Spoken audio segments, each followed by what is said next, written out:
Welcome to our episode all about downsizing because it's super easy, right? It's not a problem. Do it every day. The truth is, nobody likes to downsize. Nobody likes to get rid of their stuff. And nobody really likes to change their routine unless they absolutely have to. But today's episode is going to help you with my 10 top tips on taking the pain away a little bit from downsizing. Here we go. Making the decision to downsize is never an easy one. Where are you going to go? What are you going to do with all your treasured possessions? Where do you start? Well, these are the top 10 tips I give my clients when they're thinking of downsizing, because it's more of a process. Number one, begin the process when you are still active and healthy. The worst thing you can do to yourself and your children is waiting until you have to move. That's extra pressure that you just don't need. When you are healthy, you stay in control of the decisions for your future. Number two, explore where you want to live. Do you want to move closer to the grandkids or closer to the ocean? If you're staying in the same city, what area will provide the amenities you will need once you are no longer able to drive? The walkability of your new community is something you need to think about. Number three, decide what your new lifestyle looks like. If you are still healthy, maybe you'd like to travel more and need an apartment that you can just lock and leave. If you love gardening or have a dog, a villa bungalow may suit your style. Either way, you want to find a place that you can remain in and allows you to do all of your living on one level, including the laundry. Number four, review your budget and what you can truly afford. Compare your current expenses, such as the mortgage, insurance, maintenance, and utility costs, to what future income you have. Net proceeds from your house sale, pension and retirement savings, just to name a few. A smaller home will cost less in utilities, for example, but if you go to a condo, there's a new monthly maintenance fee to budget. Note, make sure you have a professional review the condominium documents prior to finalizing the purchase to ensure the property is well managed. Number five, now that you have an idea where you're going, start at least 3 months ahead of time, organizing and deciding what to keep, give to the kids, or donate. You have a lot of memories in your house. Take time to choose what is most sentimental for you, what documents you will need in the future, and what furniture will best suit you in your future home. Number six, sell your high value items through an estate sale, consignment, or auction.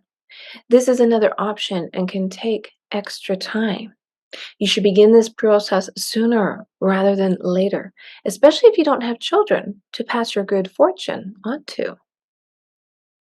Seven, avoid getting overwhelmed. Go through your rooms one at a time and have an honest chat with yourself on what you really want to keep. Make sure those items you cannot part with are in excellent condition. If you haven't repaired that wobbly table leg in the past, you most likely won't in the future. The same approach should be taken when going through the kitchen, your clothing, and your collection of porcelain dolls or books. How many bowls do you really need? Are those pants the right size? Keep having that honest chat with yourself. Number eight, resist the temptation to rent a storage unit for those items that won't fit into your new place, just in case.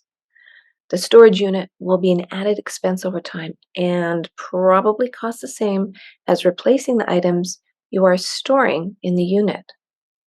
If you're like me and love books, but you know that they are heavy to move and you won't have room for them all, donate them to a school, library, or have a nonprofit pick them up for resale.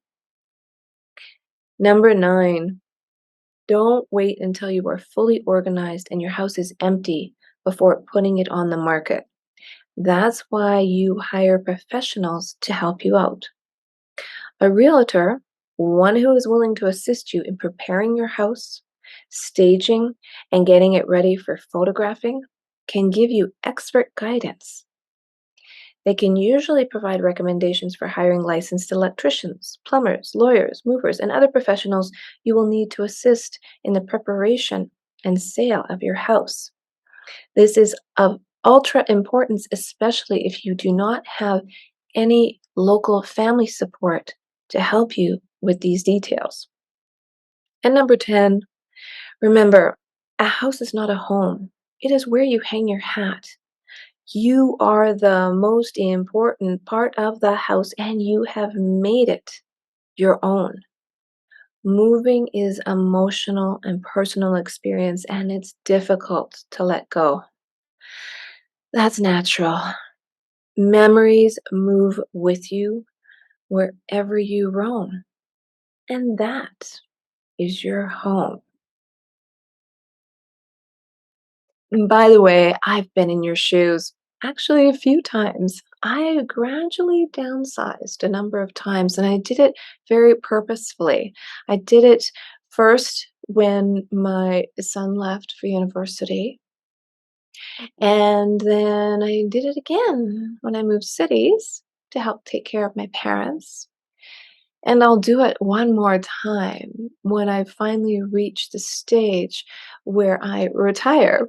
When I'm 80 or so. But the items I've chosen to keep are either very sentimental, like my photographs, my fine china, or my artwork. Those I treasure. I treasure, and I really do. I have some custom furniture pieces that I absolutely love that are timeless. But I know I can't keep it all. So these are a few of the tips that make downsizing a little bit stressful. If you plan ahead, if you take your time, if you know that you know you have to move, you know it's time to start the process, and the best time to do it is when you're still healthy. And don't forget my tip about hiring the right realtor. There are numerous realtors that are experts in helping people downsize, that roll up their sleeves, like me, to help you organize, pack, sort, stage. Because my job at the end of the day is to help you get the most dollar value out of your home, the quickest sale possible to ease your stress, the proper timelines. There's a whole other process going on in behind the scenes. But in order to do that, it's important that you get a little bit of staging going on in your house, some nice photography, some nice lighting, and start the process sooner than later because you don't want to be in the position where you have to move. That is the goal to keep in the back of your mind. I'm Diane Planidin. I'm licensed with eXp Realty. I work in the Calgary area, Rocky View County, plus Invermere and Fairmont Radium area in BC. I work from Calgary to Cottage country, and I've been doing that. Oh, probably longer than I can remember. So when you're ready to make a move, give us a call. We can chat. We can take a look. It's so much easier when you have somebody you can trust to help you make a move.